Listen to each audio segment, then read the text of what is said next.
Hindi lamang daw kagagawa ng iisang grupo ang pagkawala ng higit 100 sabongero ayon sa Department of Justice. Tila may sistema rin daw ang mga nangyaring pagpatay. Nasa frontline ang balitang yan si Camille Samonte.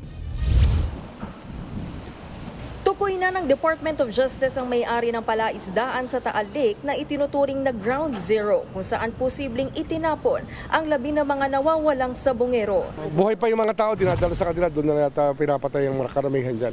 Grabe to. It's a very ghastly scene that we can imagine. At some people are being targeted for execution. Ayon kay Justice Secretary Boying Remulla, maituturing na corporate killing ang sistema sa pagkawala ng mga sabongero.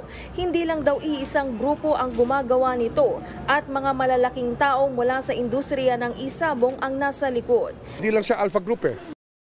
Meron pa raw siya hanggang Delta Group eh. Charlie Group, Delta Group, Bravo Group.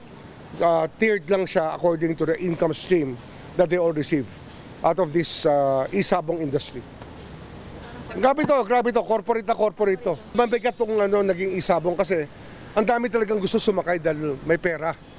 Hindi nila alam, mabigat na pala ang presyo na kapalit ng perang kinukuha nila ay marami pa ng pinapapatay na tao. Nagkikipag-ugnayan na ang DOJ sa iba pang ahensya kabilang ang Mines and Geosciences Bureau, Philippine Coast Guard at Philippine Navy para sa gagawing technical dive sa Taal Lake. Pinaghahandaan na rin ng DOJ ang mga reklamo laban sa iba pang lilitaw na suspect sa kaso. Kabilang sa posibleng isampa ay kidnapping at murder. Nauna nang lumutang ang pangalan ng negosyanteng si Atong Ang at ng aktres na si Gretchen Barreto bilang sangkot sa pagkawala ng mga sabongero. Base ito sa isiniwalat ng whistleblower na si Julie Patidongan o alias Totoy. Itinanggi na ni Ang at Barreto ang paratang.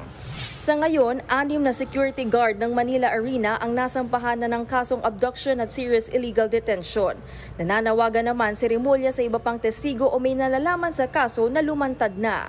Mabuting maaga pa lang magsalita na sila kasi mahahanap din namin yan. The case is going to haunt all of them. Sa panig naman ng Korte Suprema, iginiit itong seseryosohin nila ang impormasyon na natanggap mula sa DOJ na mayroong umanong ilang miyembro ng hudikatura na may impluwensya sa hukom kaugnay ng mga kaso ng mga nawawalang sabongero. Magsasagawa ang NC ng sariling investigasyon. Nagbabalita mula sa Frontline, Camille Samonte, News 5. Mga kapatid, Ed Lingaw po, maging maalam at may pakialam sa mga napapalong balita sa ating bansa. Para sa mas malilimang pagtalakay at paghimay sa mga issue at headlines, mag-follow at mag-subscribe sa social media pages ng News 5.